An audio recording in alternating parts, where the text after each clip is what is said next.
In this video, we will learn how to use multiple accounts on Roblox. First, install an app cloner or any other app cloning app from the Play Store. Then open the Clone app.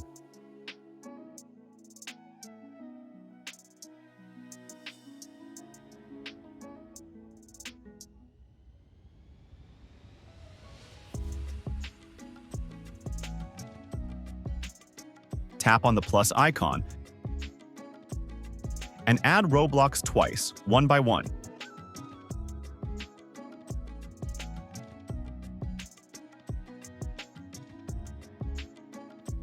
After that, open Roblox 1 and Roblox 2 individually.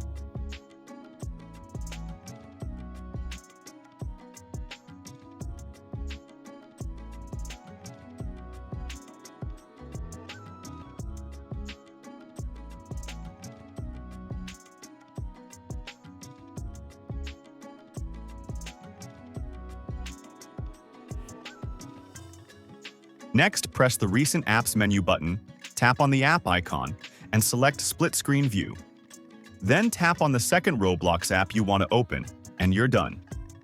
If your device doesn't have a split screen feature, install a split screen app from the Play Store. As you can see, this method works perfectly. That's it. If you found this guide helpful, don't forget to like, share, and subscribe.